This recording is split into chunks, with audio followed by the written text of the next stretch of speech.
Hello and welcome to Undivided. Thank you for being here. Thank you for your commitment to giving common sense a comeback. We appreciate all of you. A special thank you to Undivided subscribers who help us do this show. Oh, I did that thing, Nicole, where I didn't turn down the volume on my own computer. Fail. A lot to talk about today, including an unbelievable, Jason Rance had this story, and it was just great, about this art project, publicly funded art project in the city of Tacoma that is just blatantly racist. But apparently it's okay because it's racism against whites, and apparently that's acceptable in the United States, which is very odd. Also, remember we talked about Bob Ferguson launching an exploratory campaign? Well, his exploratory campaign also includes like 150 endorsements that he already had ready to go, which is odd considering it's just exploratory. Later on, Peter Doocy and Kareem JeanPierre had an absolutely outrageous exchange in the White House briefing room when Peter Doocy was asking a simple question about the crisis at the southern border. Kareem JeanPierre got very offensive. Also, we're going to talk about a debate on The View about whether Antifa is a real thing, which always has me triggered because people try to downplay Antifa who've never actually been assaulted or vilified by Antifa. Before we get to all that, Nicole, hello. Oh, hi, Brandi.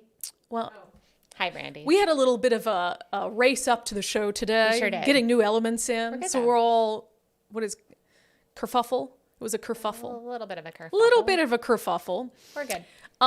I'm glad that you found the View clip on Antifa because it genuinely angers me when people pretend like Antifa isn't a thing. Just because they don't do interviews. I feel like that's the reason. Because they don't see them doing interviews in the media, then it doesn't exist to them. There's a lot that triggers me about it, but would you need them to have, like, to register as a political action committee and to have a building that they lease out and it says Antifa on the building? What do you need Whoopi Goldberg to consider Antifa real? So we'll get to that later, and I'm very curious to hear vision of them. It's not what I envision in it because I've never come into contact with them, but it's not what I have seen in videos of them going after anybody. Whoopi Goldberg has an interesting vision of most things. The View is an interesting vision itself. It is. Okay, we'll get to that. All right, Nicole, thank you. But first, the title of today's episode is a very special session.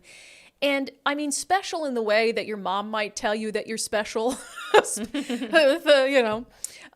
Governor Jay Inslee has now set a special session for May 16th. And look, I think a special session needs to happen. If you haven't been following it, it's this issue around, are we going to criminalize drug possession in Washington state? The obvious common sense answer is, well, yes, of course we should. But lawmakers had 4 months during the actual legislative session when they were all in Olympia to try to get that done before our existing law around drug possession sunsets on July 1st.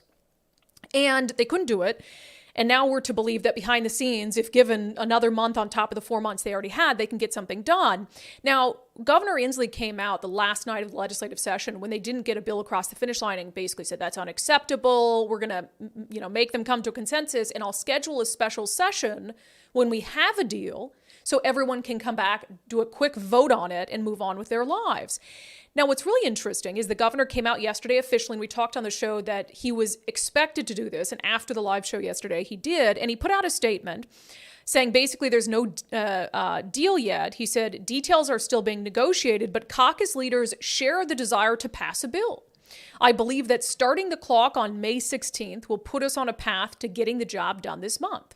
So this is part of his statement coming out and saying he's scheduling a special session for May 16th, despite the fact that there is no deal yet, which I said yesterday is utter stupidity and very irresponsible, because and maybe the governor is doing this by design, but I think if you push too quickly without there being time to craft something that has enough votes, my fear is that Democrats will default to the weaker version of the bill just so the governor doesn't look stupid if they show up on May 16th and there's no deal yet. And that's terrifying to me, because the weaker version of the bill that progressives in the House want would have no impact on the drug crisis that's happening in our communities right now. No impact whatsoever.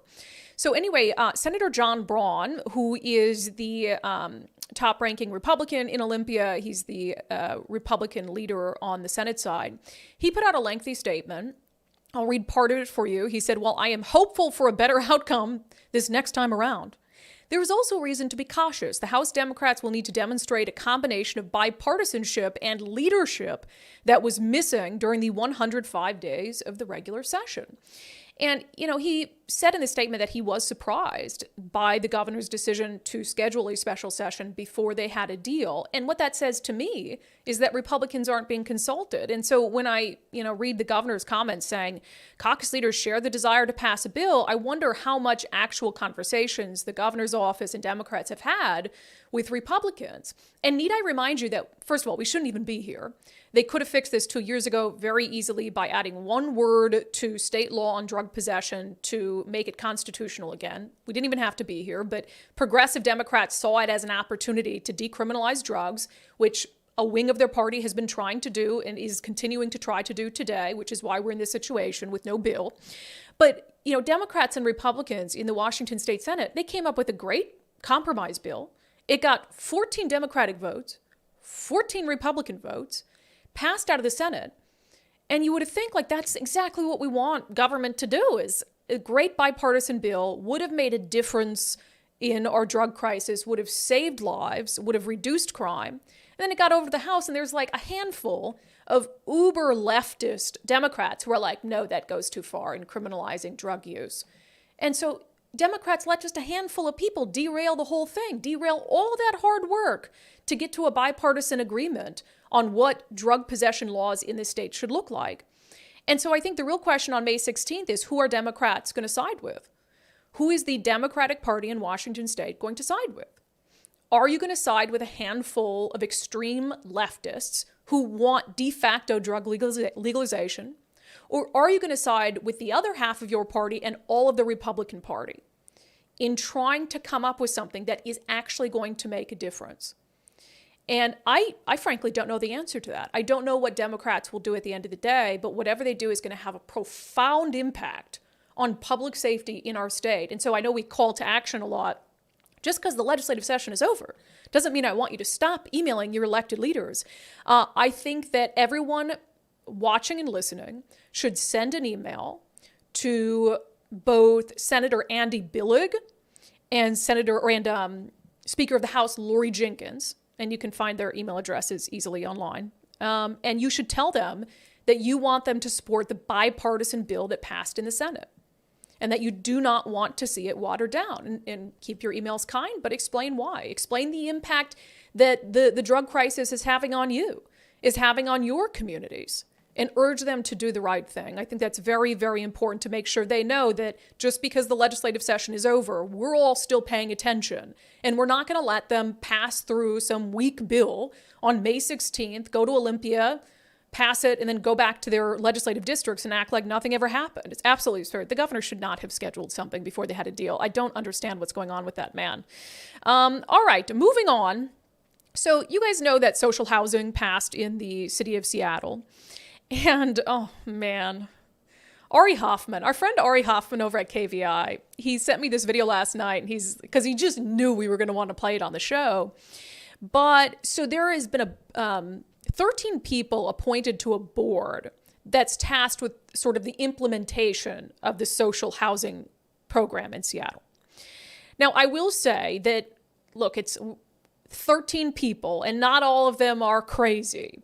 But Ari Hoffman sent me this clip of, first of all, it's Councilwoman Tammy Morales, who we talked about on the show the other day, who is socialist adjacent. She's the one who said hard pass to criminalizing hard drugs. And so she's asking members of this new board, this 13-person social housing development board, to introduce themselves. And look, I am not going to judge a book by its cover. I'm not going to judge the appearance of some of these individuals, but I want you to actually listen to their words, in particular, the final words of the last person that we're going to play for you here. Listen. In a way, we're sort of in uncharted waters here, but in another sense, we're walking down a very well-taken path, and this board will be the ones leading us. This board represents a broad array of experience and knowledge, from lived experience of housing instability, homelessness, and accessing services in our current ecosystem, as well as public finance, labor representation, public policy, nonprofit affordable housing development, social housing, and regional planning experience. So with that, I want to welcome our panelists here. Okay, I'm going to turn to the folks who are online, and I will just call on you. Oh, God, here we go. You could introduce yourself, Ibo. Hello, my name is Ibo Barton. I use he, him pronouns, and I have lived experience with being chronically homeless, as well as professional experience working in permanent supportive housing, along with supporting the gender diverse community of Seattle. Thank you. Katie? Hi, my name is Katie Lebret. I am a trans woman who lives in Seattle. I have experience with working with youth, young adults, like, you know, the younger generation of us. I also have lived experience with being homeless as well and navigating the systems. Thank you. Devin. Hi, my name is Devin Porschmidt. I'm one of the board members appointed by the Seattle Renters Coalition. I am a lifelong renter, or renter for my whole adult life. Professionally, I am a Head Start teacher, so I work with low income and largely immigrant families. I have also had a lot of experience living in homes with unsafe conditions and poor maintenance, and have that piece of lived experience. I am also a member of the Party for Socialism and Liberation and the Answer Coalition.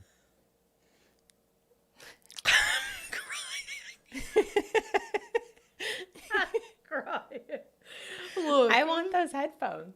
They're fancy with the oh lights. my gosh, I'm crying.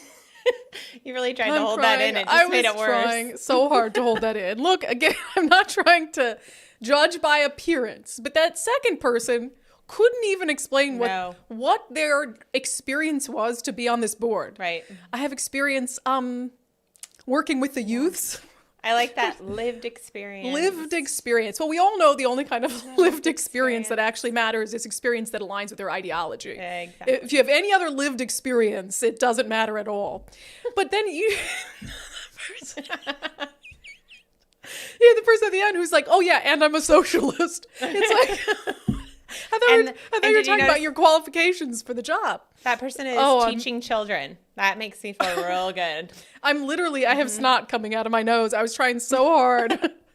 Michelle says, Brandi giving us Dory LOL vibes. Oh, man. Wow. Okay. Wow. Yeah. And again, like, look, you know, if they want to have green hair, I'm not really... Sort of in no, please play it again. Actually, yes, let's play it again. Here, I'm going to skip ahead to to that person. Maybe. Hi, my name is Devin Porschmidt. I'm one of the cool headphones. Board members appointed by the Seattle Renters Coalition. I am a lifelong renter, or renter for my whole adult life. Professionally, I am a Head Start teacher, so I work with low income and largely immigrant families. I have also had a lot of experience living in homes with unsafe conditions and poor maintenance, and have that piece of lived experience. I am also a member of the Party for Socialism and Liberation and the Answer Coalition. Everything up to that is fine. It's until they get on this, and again, they're at a city meeting talking about why, you know, I'm on I'm a socialist. And I guess for social housing, maybe it makes sense to have socialists run social housing. But it's actually the second person in that clip that really gets to me, where they cannot express what their actual qualification is to be on this 13-person committee. They can't come up with it. Their qualification is, I've worked with youths. Youth / young people / younger generation. Today. Oh my gosh. Daryl says, by the way, Daryl's in the chat. He says, okay, Nicole, I'm ordering the headphones for you. So next time you see Nicole on the show, she'll have the green. Wait, don't do it. Don't do it. Okay. Daryl, she says, don't do it. Anyway, look, Seattle's doomed. I said, Seattle's like a parody. Now, I do want to be fair and say that it's a 13-person board. There are individuals who have, for instance, there is one woman named Julie Howe, experience in housing development and asset management. Can you imagine having to work with the rest of them? Like, you come in with serious background, with experience, and you have to deal with. And then you have the one person who says, I've worked with youths. It's like, oh my gosh. Anyway, okay. Try not to be mean, but that cracked me up. Thank you, Ari Hoffman, for pulling those clips so we didn't have to go back and listen to that whole panel, because I don't think that I would have made it through it. Oh, Seattle is doomed. And it goes back to, by the way, the identity obsession. Like the obsession with identity over any other qualification a person has. Do you think those individuals will be on the panel if they weren't like transgender? No. The second person who said they were transgender and actually could not get a sentence out defining or explaining what their qualifications are, do you think they would be on that panel if they weren't transgender? No, it is about identity at any cost. And that's just a stupid way to run government. It's a stupid way to run anything. Okay. Let's see here. Oh, I had to do a little catch up on Bob Ferguson's exploratory campaign. We wanted to see how it's going because Bob Ferguson announced his exploratory campaign for governor, which of course, doesn't exist because there is no such thing under Washington's campaign finance laws. You're either a candidate or you're not. But I found it very funny that he puts out this long video explaining that it's simply exploratory, right? And he's going to go across the state and do listening tours to everyone to see if, what they want him to run. But then just a few hours after announcing, or was it the next day? No, hours. Oh, it was hours. You're right. Because he announced yesterday. And then later in the day, he sends out a tweet. Take a look at this. Sends out a tweet. First of all, there's lots to unpack about this tweet. But he says, we're kicking off this race with over 150 endorsements from current and former elected officials. I've been blown away by the support we've received across Washington, up and down the ballot. It's clear to me this isn't just a campaign. It's a movement. Okay. I thought it wasn't a campaign at all. I'm pretty sure you were exploring before you announced your exploratory. Yeah, I thought it was an exploration. I didn't realize it was a campaign.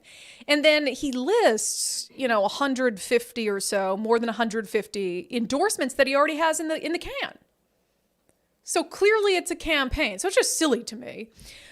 I will say I'm gonna call out one of them that I'm okay with it. Immediately stuck out to me yesterday. One of the endorsements is from Federal Way Mayor Jim Farrell. How shooketh was I when I saw that yesterday? You were very shooketh. Yes, I was. That the kids say shooketh. I'm trying to maintain my youth because I love Jim Farrell. I mean, love in a... If Jim Farrell's wife, if you're watching, it's not like that. I think he's great. I think I've had Jim on the show many times. Yes. He ran for King County prosecutor. I thought that was the most important race in November. And we all tried so hard to get him in there. Oh my gosh. It was so common sense. Yes. And, Jim was a Democrat or was the Republican up until I think 2012. Mm-hmm. And then he switched over to the Democratic Party. And so, and he ran for King County prosecutor. I think that's a nonpartisan race, but he ran still being a Democrat. But he's so common sense on crime and public safety, very middle of the road. And so I was just shocked to see his name on there. And I found out that he's known Bob Ferguson for a long time. So I don't know to the extent that, a lifelong personal friendship might influence that endorsement. I can see that. I guess. I mean, in this case, you're picking somebody who's making decisions. Do you agree with their decisions, not just on being friends with them, right? Well, I know, but I wrestle with that because if you ran for something and I didn't agree with you, would I endorse your campaign? Would I use my, Jim Farrell is very influential. And I would tend to say yes. I don't know. I don't necessarily but you and I are true. You and I are pretty aligned politically. Yes. And so if you were totally different from me politically, I don't think I would endorse you. Right. I agree. And I don't think you would because I think that your vision of what you want for the state would not align, and that's what you're voting for there is somebody that makes decisions closest to what you would make. And then I also think it's interesting that all of these people are lined up, and it makes me so sad because they all are doing that because they think it's already decided. They're like, yep, we knew for the last 2 years he was going to be the next guy. We'll just throw our support behind him. And that's probably why Dow bowed out, right? Because all of those people said, no, we'll take Fergie over Dow. And Dow's like, okay, then I got to get out. I have to come out ahead of time and say, no, I'm not running. Don't worry about me. But he already knew all of those people were supporting Ferguson. Yeah, I'm sure behind the scenes, he's like, will you get on my campaign? Will you get on my campaign? Everybody's like, no, I already promised Bob. Yep. And there is a little bit of annoyance that I think Bob feels like, and a lot of people feel like, he's just the heir apparent. that the next 18 months are just sort of a matter of course. Exactly. And you just need to do the campaign to do the campaign. And it bothers me a lot. And look, the butt kissing. But is it probably true? I mean, at this point, yeah. But I'm not ruling out the fact that you might have someone who enters the race and creates a lot of excitement, is able to bridge parties, etc. And maybe, but that's why would you endorse someone on the first day? You don't even know who's going to get in. But that just shows that they really feel like joins the. I know, right? There anyway, was some people on his list. Jim Farrell, you're still welcome on the show. I still think you're a great politician. I still appreciate what you've done in Olympia this session to advocate for public safety. And I hope you're in his ear then. If he that gets is in, a good point. If he's in, get in his ear, try to get him to actually prioritize public safety. I mean, Bob Ferguson is the chief law enforcement officer of Washington State.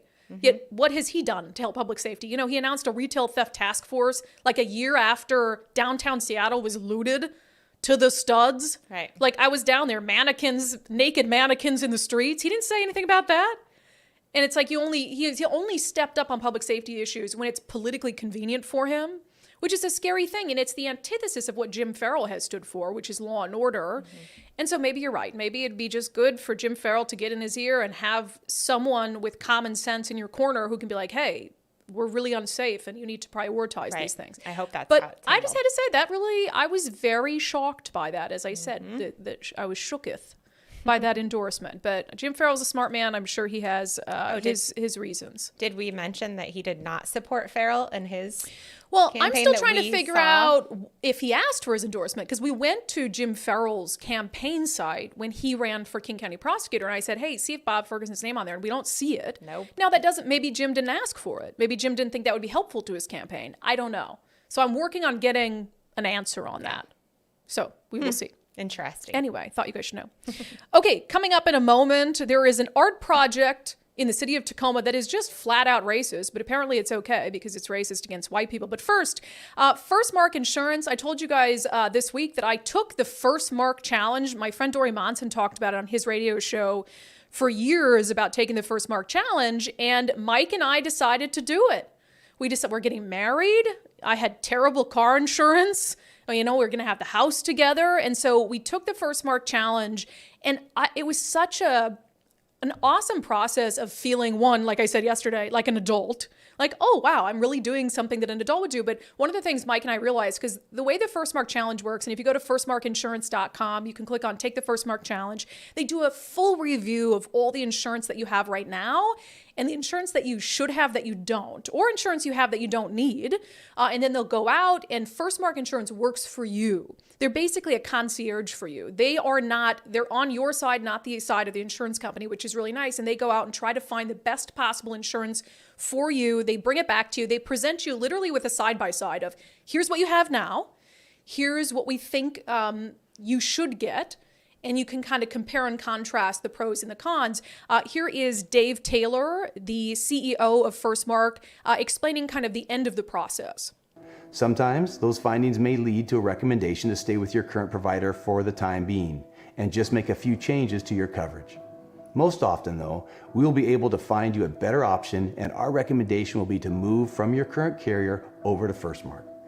Yeah, and that's what Mike and I did starting on May 1st. Mike and I are now part of the Firstmark family, and I'd love for you to be part of the Firstmark family as well. And Dave Taylor is just amazing. So go to firstmarkinsurance.com. Again, that's firstmarkinsurance.com, and you can find a little tab there to take the Firstmark Challenge. And if you take it and you realize, hey, it's not going to save me money, or I'm not going to get better insurance, then that's what they're going to tell you is, hey, you should probably just stick with your current plan. For Mike and I, we found out we were woefully underinsured, which was scary because we've worked really hard for what we have. So to know we weren't protected was mortifying. And so we were able to dramatically increase our insurance coverage for about the same price as what we were paying before for far inferior coverage. So take the Firstmark Challenge and let me know how it goes. All right, let's get to our segment, Unbelievable.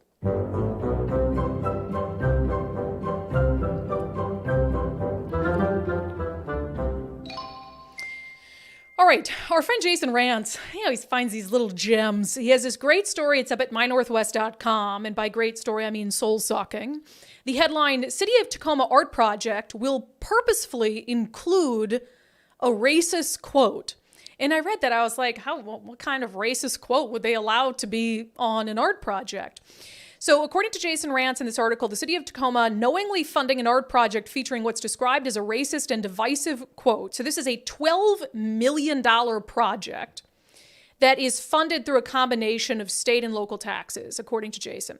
So it's being put together by a group called Spaceworks, which Jason describes as a left-wing art initiative between the city of Tacoma and the Tacoma-Pierce County Chamber.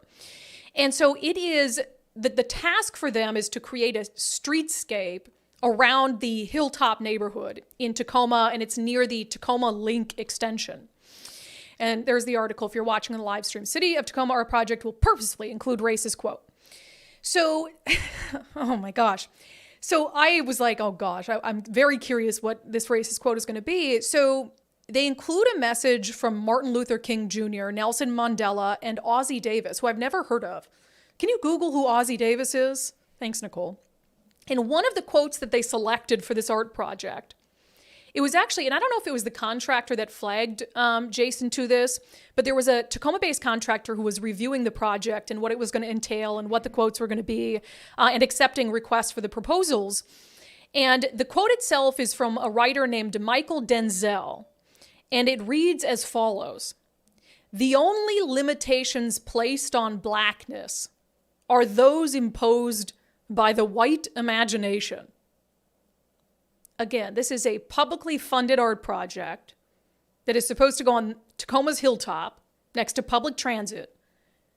And it's supposed to have a quote on it that says, "The only limitations placed on blackness are those imposed by the white imagination." So Jason said he reached out to the city of Tacoma to ask, hey, is that appropriate? Which is a very reasonable question. And Jason says a spokesperson did not comment directly, but explained that the community would lead the whole process to decide what the artwork was going to say. And Jason said that his takeaway was that the city was basically endorsing the quote. And I don't know if they think it's covered by the First Amendment or what it is. Did you look up who that person is, Nicole? Yes, he's a writer and an actor. He was activist as well. An activist. Gotcha. This is incredibly inappropriate because it's basically saying, hey, if you are a black person and you feel held down, it's because of white people. And it's 2023. This is a publicly funded art project. And for the city of Tacoma to defer and say, oh, well, the community led the selection process for what the art project would be. Okay, if you had a white community and you had people in that community who wanted to put some quote up or like a picture of someone with a KKK hood, would you be like, oh, well, that was or like a swastika? Oh, that was the community. Mm-hmm. Yeah, we got to let the community decided. And so you just let like the swastika up? Of course you wouldn't. And this is absolutely no different. It is 100% racist. There is no way that public funds should be going to a project like that. And for the city of Tacoma to be so deeply obsessed with identity that they would actually totally push off this question from Jason Rantz and wouldn't look at that and say, you know what, there's a lot of other quotes that we can put that are empowering to people of all skin colors and backgrounds on a project that's going to be adjacent to public transit. We don't need this quote that is incredibly divisive, blatantly racist. You're telling me you can't find a single other quote to put in place of it. The city of Tacoma should be absolutely ashamed of itself. And the city of Tacoma is rapidly approaching Seattle levels of insanity. Completely unbelievable. Great get by Jason Rantz on that. I really hope that they change their minds on that project before it's too late. Okay, are you in the market to sell your home? Then you got to visit sellwithwes.com and talk to our friend Wes Jones about the state of the real estate market and, you know, whether it's the best time for you to sell your home or whether you should wait a little bit longer. And he was telling us that he does see kind of a window of opportunity to be able to get multiple offers again, to be able to get a cash offer for your home. Here is Wes Jones of sellwithwes.com. What I know right now is that today it's a pretty solid time. If you are listed on the market, you are likely to be one of the only homes for sale in your neighborhood. And that is a fantastic position to be in.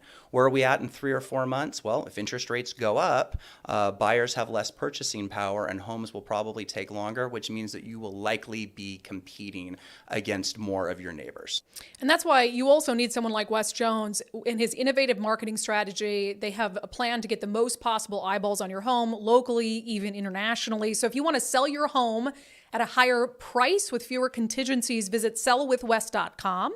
That's sellwithwes.com, a better way to sell your home.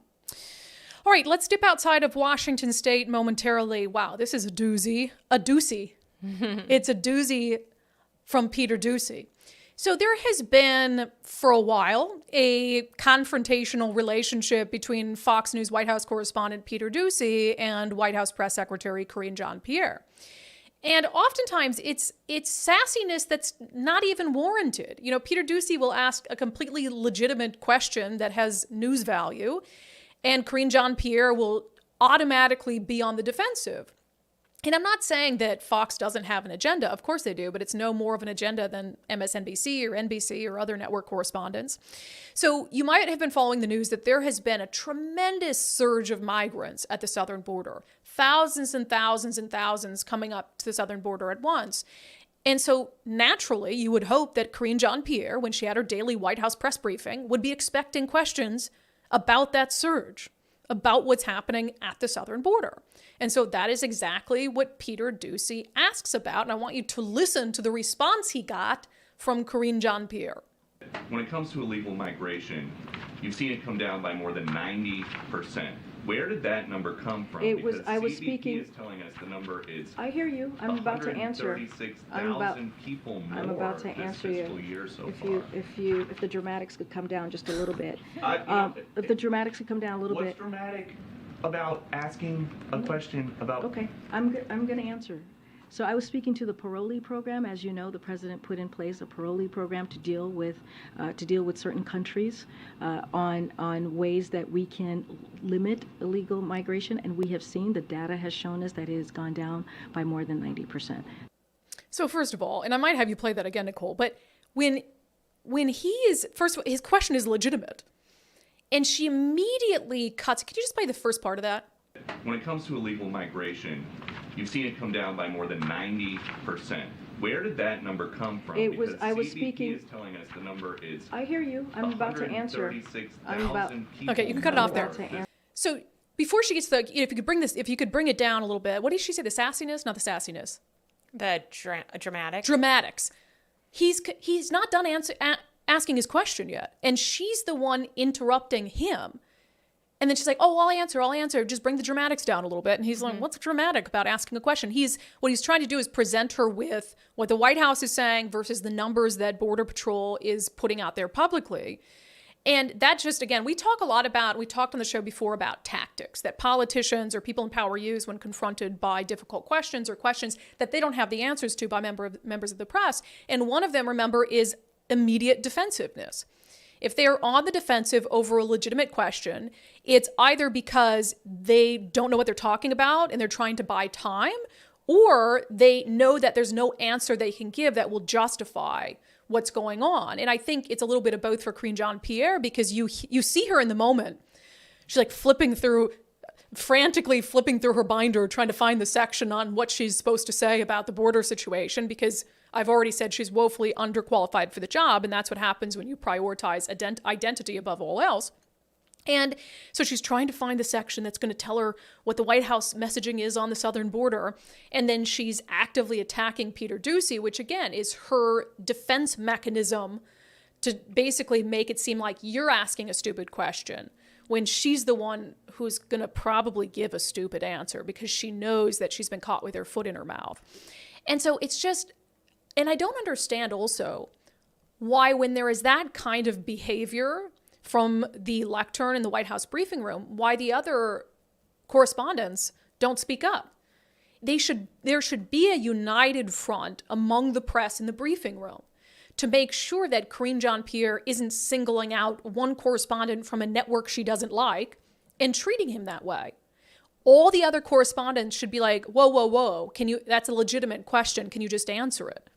But no, they don't like Fox. And so they're just like, oh, we'll just let Peter Doocy be treated this way, which is outrageous. I mean, when, who's the CNN correspondent? Jim Acosta. When the Trump administration took his press credential away, the White House, which I thought was outrageous, by the way, the White House press corps stuck together on that one. And even Fox News came out and said, no, you can't take Jim Acosta's press credential away. That's ridiculous. And so there was a united front in that regard. And so I don't understand why it's not happening there. So truly shame on the White House correspondents who were in the briefing room and didn't immediately lose it on Kareem JeanPierre for acting that way.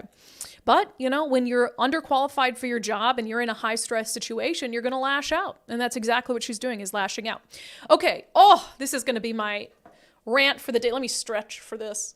I need a good stretch for the rant I'm about to go on. No, I'll keep it under control. So The View, which I really think The View only exists because they know they say such dumb stuff, such uninformed stuff that they're going to get clicks. I think that's it for is it ABC that still runs The View? Yes. I think so. That's all it is. It's like great for ratings because people are like, what dumb stuff are they going to say today? So today it's about Antifa. Look, I have been a reporter in Seattle for like 13 years. I spent the first decade of my career essentially as a professional riot coverer. And when you go back to Occupy Seattle, the May Day riots, I mean, the amount of time I've spent in crowds with people who called themselves Antifa, it's hours upon hours upon hours, okay? So I get livid whenever anyone wants to suggest that Antifa is some sort of fear-mongering creation of the right, because you have no idea what you're talking about. So here's part of this clip in the conversation between Whoopi Goldberg and I'll have to see who else it was on The View. I agree. They're not organized. No one has found Antifa. We've heard a lot about Antifa. We're seeing people exploiting this situation after George Floyd's murder to pursue violence, extremist agendas, anarchists like Antifa and other agitators. Again, there is no person you can point to and say, oh, that person represents Antifa. Every time they see 4 black people, they think it's Antifa. No, it's to be honest, it's actually largely white organizations. Well, that's what we said. There are people online who openly identify as Antifa. Well, they may, and I'm going to say, I think oftentimes things like Antifa are things that are thought up, ideas that are thought up and pushed and moved. It's insane. It's insane. Wow. Where do we even begin dissecting that? Whoopi Goldberg says, yeah, people see 4 black people and say it's Antifa. No, I immediately think of scrawny white people wearing all black with like pink hair when I think of Antifa.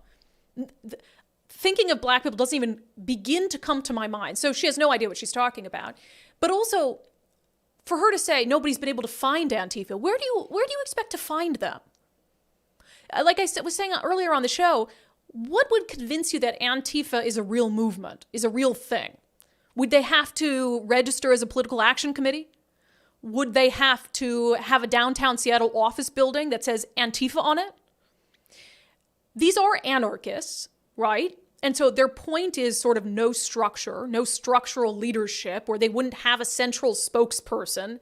They are anti-structure.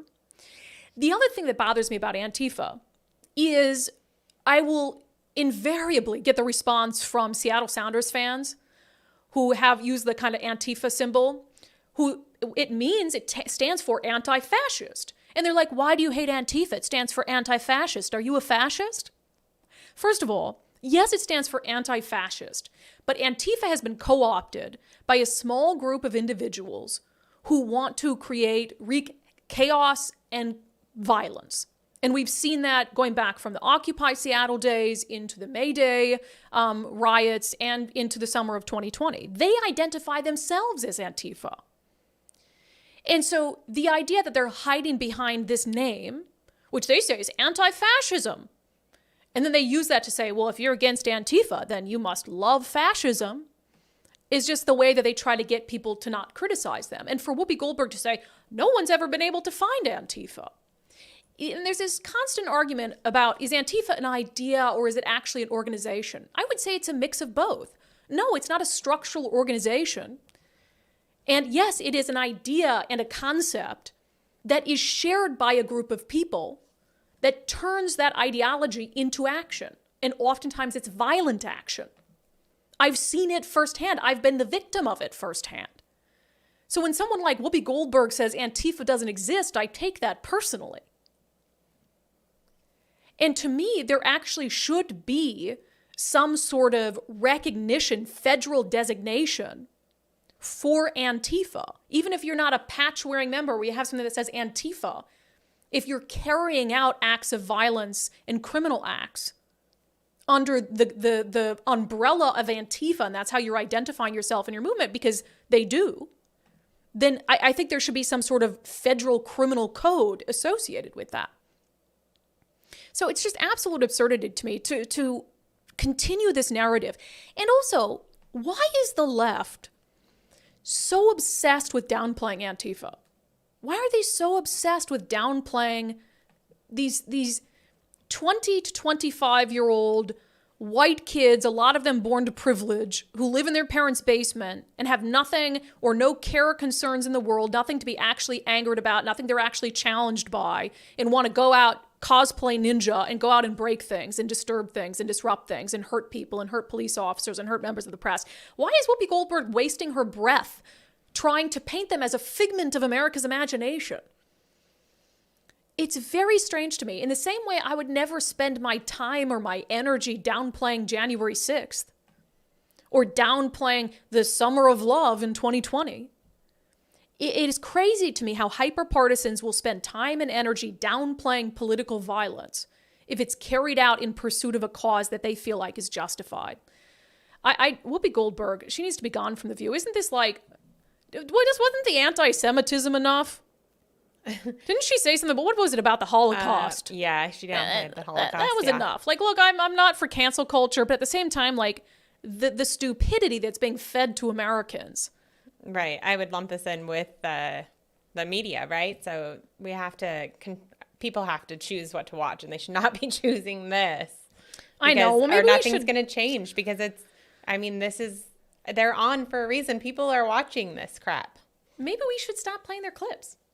Well, I think you have to keep calling it out and reminding people this is garbage and don't watch it. But you guys tell us in the chat, if you're watching live, should we stop playing clips from The View? I guess it's hard to have a hard and fast rule, because what if there's something truly outrageous like this? I almost hate to give them attention. I know. We had a segment that just kind of highlighted the chaos of The View. And I think it's okay to point it out. To make sure people remember, this is not news. This is just gibberish. It is absolute gibberish. It makes no sense. I really struggle with those kinds of things because what we try to do on the show is, I call it political commentary for the anti-fringe, right? Mm-hmm. And so there's, I guess, two missions there. We want to platform reasonable people. So that's why you find that we have a lot of moderates on the show. Moderate guests or reasonable guests who can look past ideology. Mm-hmm. We pick our guests very carefully for a reason. We won't often have a lot of bomb throwers, because the bomb throwers are who the rest of the media wants to platform, because they come away with the outrageous headlines and clips. Right. And we want to give a voice to reasonable people. But at the same time, this is an active and forceful rejection of the fringes, of unreasonable people on the far left and the far right, who are not willing to consider reason or ration, who are hyper-focused on a set ideology. So I do want to platform reasonable people, but as part of pushing back against the fringes and actively rejecting them, I guess we do have to sometimes platform the dumb crap that people say, like Whoopi Goldberg. Yeah, I think that's exactly it. I think you have to call it out. This is getting headlines. This is getting attention, and so you have to be like, it's not getting attention for the right reasons, and remind people what actually is correct and what's truth. And I think also let people know, like, it's okay to think that's stupid and to say so. And sometimes, Brandi, I'll say that you and other, for instance, Dory, I think that sometimes people listen so they can be like, I know that's wrong. How do I, and not necessarily for Whoopi, but I know that's wrong. How do I make that case to other people who come at me with these comments and whatever? So I think that that's a good it's also good to put that into words, why these people have to be called out. So right, you have a huge platform in The View, and I go back to, we talk about actions before affiliation. Sorry, I'm over here fiddling with my coffee lid. I didn't want it anymore. We really talk about actions before affiliation. Right. And to me, that's the solution to our division in America, is everybody decides for themselves that they're going to prioritize somebody's words and actions without considering their political affiliation. Mm-hmm.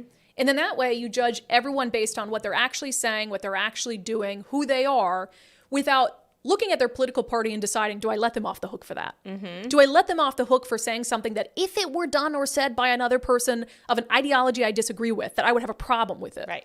And that's why I've been so angry about inconsistency about the Summer of Love in Seattle and then January 6th.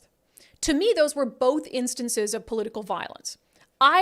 It makes me so mad when people try to downplay what happened at the U.S. Capitol, because if it were BLM that did the exact same thing, that marched in the exact same thing, do you think that those same people would downplay it? Of course not.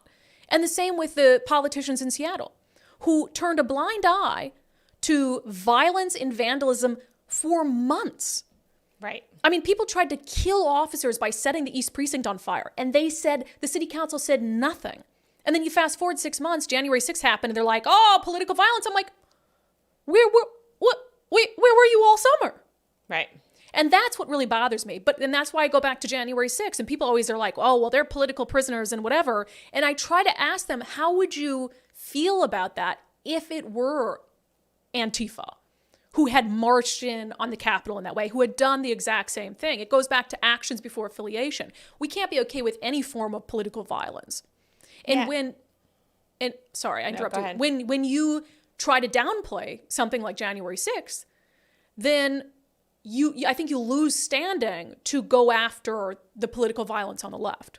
Now, I'm sure that there are people that downplayed it. I'm talking about the way that it's handled. I think that the reaction is, I think that reaction gets lumped in with acceptance. And I think that the difference was, who got charged in the Summer of Love. No, not a lot people. Maybe a few people, like the ones who stole the guns and lit cars on fire. Right? Yeah. And in this case, it was. I think that's what people get most upset about, and so then they get upset about people being taken care of, or charged in the January 6th case, and then they're called supporters of it. Which I don't think that's what people are necessarily supporting. It's just that they're saying, let's handle all of these things the same, right? And I totally agree with that sentiment. As long as it doesn't come across as sympathy. Right. That's the issue. Like, I don't have sympathy for anyone who assaults a police officer. I don't care if you did it in downtown Seattle or if you did it on the steps of the U.S. Capitol. I have no sympathy for you. Right. I think you belong in federal prison. I do not blame people for getting angry that the media treated January 6th as so significantly different than what played out for a full year in this country. Right. Because again, political violence is political violence. I think it took on a different meaning when it happened at the nation's capital under those circumstances. Right. But still, you can't downplay one and then try to, find excuses for the other. And going back to the Whoopi Goldberg, I would say that her saying the Antifa is an idea is kind of similar to this MAGA Republican thing, right? Saying that there's these MAGA Republicans that are all, and I mean, sure, there's a few like Antifa, there's a few that are probably lump themselves in the MAGA Republicans, but that's not the majority and that's not the Republican Party, right? And they're getting, it's an idea. It was 100%. A phrase that was used and now everybody is MAGA Republican or whatever it is.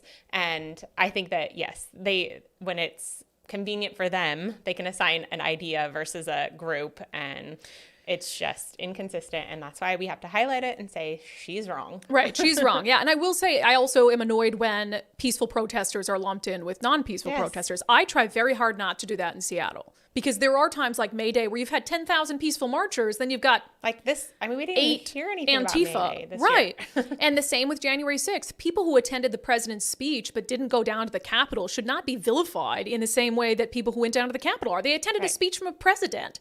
Bizarre to me. I want to really quickly, I know we'll read comments here in a moment, but there was one from Two Ladies Midwest Adventures on YouTube. Brandi, quick question. You don't have... Oh, no, that's not it. Sorry. That's a funny one. Where did this go? Oh, Leah on YouTube. In regards to January 6th, and maybe you've touched on this, why did the cops let them in? And people will often use that as an excuse. Oh, the police let them in. They thought they were welcome to be there. First of all, that's like saying when Chaz Chop happened in Seattle, the police abandoned that precinct. Does it make what followed okay? No. They abandoned the precinct because they felt like they couldn't hold the position anymore and they didn't want these continued clashes night after night. If you look at pictures taken by Getty Images, the Associated Press, on the steps of the U.S. Capitol, you will see images of police officers being assaulted and trying to hold a crowd back. Now, why they decided eventually in some areas of the Capitol to let them in, I don't know. But that doesn't make it okay. The same as it doesn't make it okay in Seattle when police abandoned the East Precinct and then you had rioters take over 6 square blocks of the area and patrol it like it was an autonomous zone. So I've never understood or gotten that argument. Anyway, wow. That whole thing did get me fired up. Let's change gears. EastsideWeightLossClinic.com. EastsideWeightLossClinic.com, one of our wonderful sponsors here on the podcast. I've heard from so many of you who have started the Eastside Weight Loss Clinic plan with Dr. Ryan Coogan and are doing awesome. I saw a woman the other day who said that she's down 20 pounds, probably more by now, and that her husband also was doing the program with her and was doing very well. And I have personally lost 35 pounds on the Eastside Weight Loss Clinic plan. And I'm feeling great. And I'm still just trucking along. You gotta update that graphic. Well, I know it says 34 pounds. I'll update it. So if you want to try the program, no prepackaged meals, you don't have to go into an office to be weighed. You have accountability to someone. Dr. Ryan Coogan is great. And what I'll also say about it is I lost most of my weight in 2 months. It was just weight I was carrying around from the pandemic. And so it came off just really quickly because my body did not want to be holding on to it. So if you have something coming up this summer where you would like to get back in shape, there's 2 months till summer, so it's a great time to start. So EastsideWeightLossClinic.com. That's EastsideWeightLossClinic.com. Schedule a free 15-minute consultation to see if the program is right for you and mention you heard about them on the Undivided podcast. Okay, let's see here. Let's get to some comments, shall we? On the special session, David on Facebook writes, conservatives need to quit opposing progress. Let's just get it done. Quit stalling. I guess I don't understand that comment. Democrats are in control of the House, the Senate, and the governor's office. If Democrats wanted to get a bill done, they would have done it during the legislative session, and they don't need any approval from Republicans. But thank God there are a few moderate Democrats who agreed with Republicans that there needed to be a strong enough bill around drug possession to make sure that people don't continue to die on our streets. And so the whole idea that conservatives or Republicans would really have any say whatsoever in what the legislature does is a little bit ridiculous. They only get a say when Democrats let them have a say. And I think it's a good thing that Republicans and Democrats, some of them behind the scenes, are working together on this. Because drug possession is not a blue or drug abuse is not a blue or red issue. We see it in communities across the state from Seattle to Spokane. And we should all be united in wanting to make sure that people don't die in squalor on our streets with a needle in their arm. It's unacceptable, and it is proven that a good response to substance abuse is a carrot and a stick.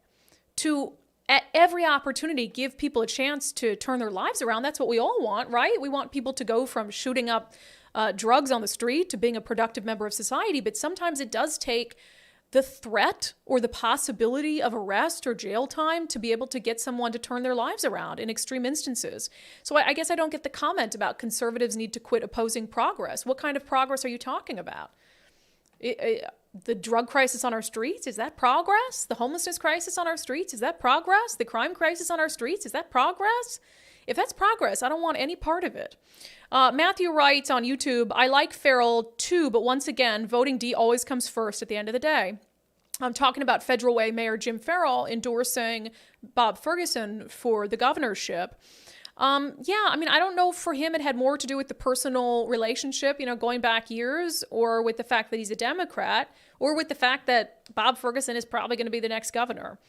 Sergeant Pickles said, I think the real battle will be convincing Republicans to get behind a moderate Democrat who actually has a shot. And I agree. I don't know if Republicans can come up with anyone who can win. And so then you might be left at the end of the day having to decide what's more important to me, checking the box for someone with an R next to their name, or checking the box for someone who isn't a Republican but isn't as bad as Bob Ferguson. And I think that's some soul searching everyone's going to have to do. But at the same time, we're 18 months away. I'm exhausted already. No, there's no reason a gubernatorial campaign needs to be 18 months long. It's ridiculous. I think there should be like an 8-month limit where it's like you can't campaign outside that 8 months. Just so everybody can, same with the House of Representatives.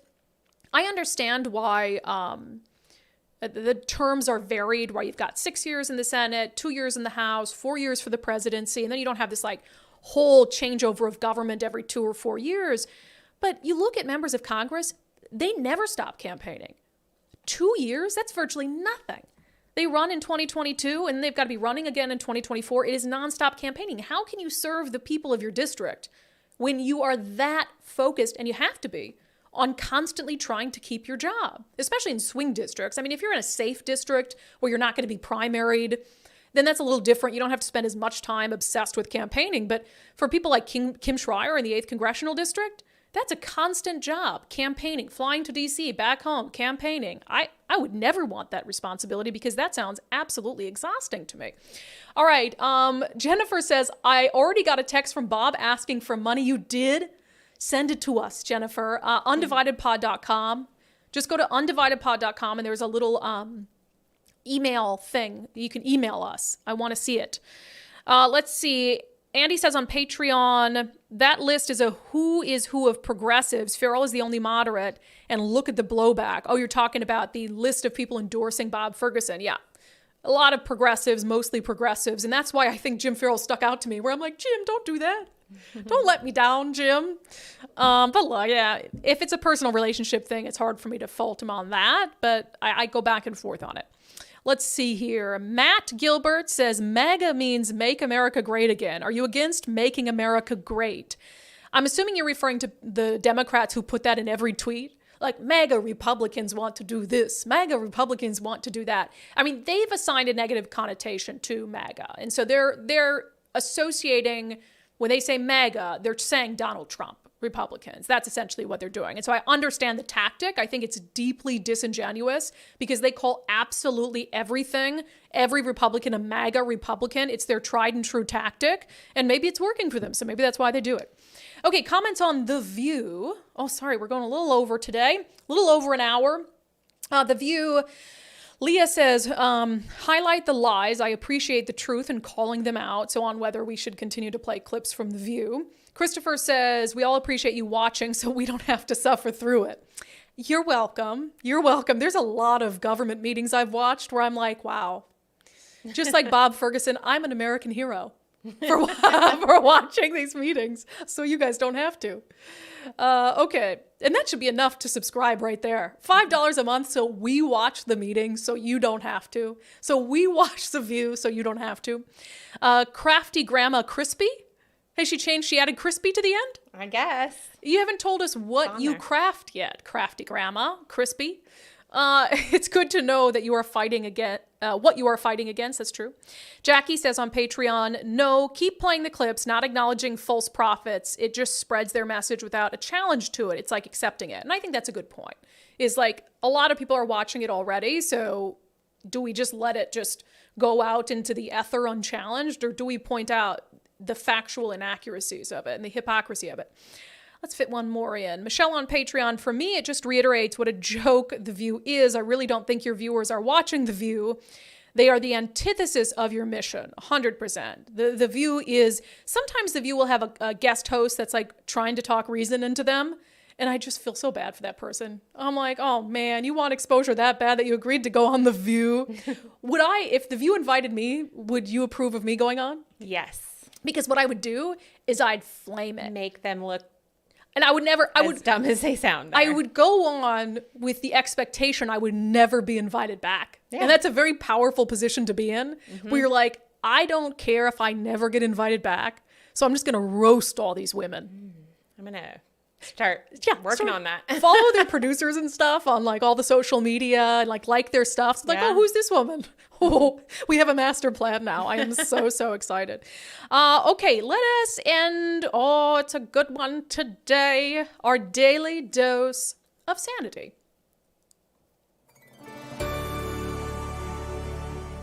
Man, I thought I saw it all. The White House announcing that they are going to drop their COVID-19 vaccine mandate, which lets you know that COVID is way behind us. The White House putting out a press release saying the Biden-Harris administration will end COVID-19 vaccination requirements for federal employees, contractors, international travelers, blah, blah, blah, blah, blah. And that mandate has been in place since 2021. And look, this is a good thing. It is way too late. I mean, it never should have happened in the first place. But even if I give people the benefit of the doubt and say, hey, when we were in the pandemic, we weren't really sure that whether the vaccine was going to be our path out, like I'll give people a little grace for that. But as soon as we realized that breakthrough cases weren't breakthrough, they were the normal, and that you could still get and give COVID even with the vaccine, then it's ridiculous to mandate it as a condition of someone making a living. That's just silly. I will say, I still believe that the vaccine did show in the numbers that there was less likelihood of serious illness or death, but I also think the complications of the vaccine went woefully undercovered and ignored by the mainstream media. So all that to say, great for the White House. Nicole, can you join me in a golf? No, not too loud. A little golf clap. Good. Now, one of the reasons why this is in our sanity check for today is I think it's a very sane thing to drop the vaccine mandate, although it's too late. But I couldn't help but be reminded of old Bob Ferguson in his exploratory campaign video yesterday talking about healthcare freedom. Here's what I believe. Washingtonians must have the freedom to make their own healthcare decisions. Oh, well, that's nice. So I went over to the AG's website today and thought, well, that must mean that Bob Ferguson has lifted the vaccine mandate for his own employees, because he just said in his exploratory campaign video that he believes that Washingtonians should have the freedom to make their own healthcare decisions. So let's take a look at the Attorney General's website, shall we? Oh, okay. So the Attorney General is still mandating that his employees not only have the vaccine, but are up to date on their boosters. And I should also say that this is the same office that, to the best of my knowledge, still requires reporters to prove that they are fully vaccinated to go into press conferences at the Attorney General's office. So here we have a situation where even Joe Biden is saying, oh, we don't need the vaccine mandate anymore. Bob Ferguson, in his own exploratory campaign video, says, I believe in healthcare freedom. But he is still mandating as a condition of employment that his employees get the COVID-19 vaccine. And that is truly insane. All right, that's it for today's episode of Undivided. Thank you for being here. Make sure you like. Somebody told me how YouTube works. You got to like the video. And you know, that's why when I was on Timcast, he's always like, smash that like button. Mm-hmm. And now I know why, is it really helps with analytics. So we want more people to see the videos. So you got to like the video if you watch it. But most importantly, help us grow our mission and our movement by becoming an undivided subscriber. In fact, tomorrow evening, we're going to have our April subscriber Q&A, which was supposed to happen on Sunday, but I had to reschedule it. So just ignore the fact that it's going to happen on May 4th. But I do a live Q&A exclusive for subscribers every month. And so we're going to do our April Q&A coming up tomorrow evening. So be on the lookout for that. So now's a great time to sign up. As little as $5 a month. Go to undividedpod.com. That's undividedpod.com. It's a one-stop shop for all things Undivided. You can figure out how to watch the show, listen to the show. If you prefer to do that, you can send Nicole and I an email with a hot news tip or whatever you feel like sending us. Maybe well, not whatever. Well, yeah, no pics, if you know what I mean. Okay. But if you want to go on a date with Nicole, that's a great place to send an email. Perfect. Nicole's mortified. Or you can find out how to subscribe to support the show for as little as $5 a month. We cannot do it without you. I will see you all back on the live show tomorrow at noon. And then for subscribers, I will see you tomorrow evening for our monthly live Q&A.